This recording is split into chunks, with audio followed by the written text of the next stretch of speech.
बेहद powerful alien का UFO मिसाइलें फेंककर पूरे गांव में तांडव मचा रहा था। हर एक सेकंड में कई घर उजड़ रहे थे। लोग उसके डर से गांव छोड़कर भाग रहे थे। ये बात जैसे ही रायमैन को पता चली, रायमैन तुरंत आसमान को चिढ़ते हुए वहां से उड़ के जाने लगता है। दूसरी ओर यूएफओ गांव के ऊपर ही मंडरा रहा था और बहुत गुस्से में था। तभी ऊपर से रायमैन की एंट्री होती है। रायमैन यूएफओ के ऊपर चढ़ नहीं पाता क्योंकि यूएफओ काफी ज्यादा हिल रहा था। फिर जैसे ही यूएफओ की स्पीड कम हुई, वैसे ही रायमैन जोर से उड़कर उसके ऊपर एक मुक्का मारता है और एक ब्लास्ट के साथ नीचे क्रैश हो जाता है। उसमें से एलियन थुंग थुंग निकलता है। रायमैन गरजते हुए बोलता है, तुम एलियनों ने नाक में दम करके रख दिया है और तू बता गांव वालों को क्यों परेशान कर रहा है? अब तू नहीं बचेगा। इतने में थुंग थुंग रो पड़ा और बोलता है, नहीं नहीं, मुझे मत मारो, मैं बताता हूँ, मेरा नाम थुंग थुंग है। मैं वैसे तो चांद पर ही रहता हूँ, पर चांद पर हमारे पास एक घूंट पानी भी नहीं बचा था। मेरे बच्चे ठंग ठंग ने बोला, पापा मुझे बहुत प्यास लग रही है और गला सूख चुका है, मुझे पानी पीना है। और अपने पास जो पानी बचा था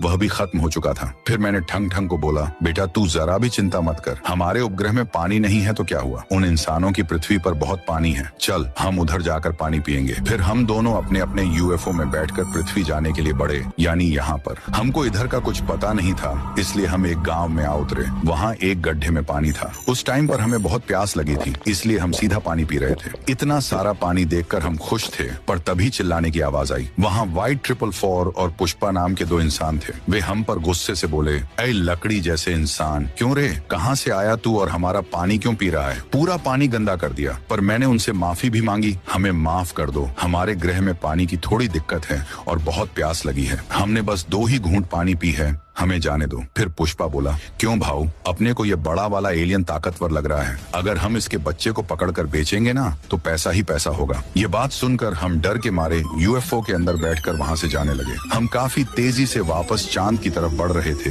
कि व्हाइट 444 ने नीचे पड़ा एक पत्थर उठाकर हमारी ओर फेंका, पर वह पत्थर ठंग ठंग के यूएफओ के मेन पार्ट पर जा लगा। फिर क्या था, उसके बाद दोनों ने ठंग ठंग को बेहोश करने के लिए उसके पेट और सर पर जोर जोर से मुक्के और लातें मारी और उसको पिंजरे में कैद कर लिया। मैं ठंग ठंग के सदमे और पागलपन में इस गांव में तोड़ फोड़ मचा रहा था। तुम मेरी मदद करो ठंग ठंग को छुड़वाने के लिए, बस व्हाइट 444 का ध्यान भटकाओ, बाकी का मैं देख लूंगा। यह प्लान बनाकर रायमैन मकड़ी का जाला फेंक कर वहां से उड़ जाता है। वहां व्हाइट 444 थुंग थुंग के बेटे ठंग ठंग को पिंजरे में बंद करके खुश हो रहा था कि तभी रायमैन उसके पीछे ही उतरता है और प्लान के अनुसार सीटी बजाता है। जैसे ही व्हाइट 444 का ध्यान रायमैन की तरफ गया, वैसे ही थुंग थुंग ने पीछे से 2 तलवारें लेकर उसकी चीर फाड़ कर दी। व्हाइट 444 के 26 टुकड़े हो जाते हैं। ठंग ठंग ने खुशी से तोत लाते हुए कहा, ताई भैया आपका बहुत बहुत शुक्रिया,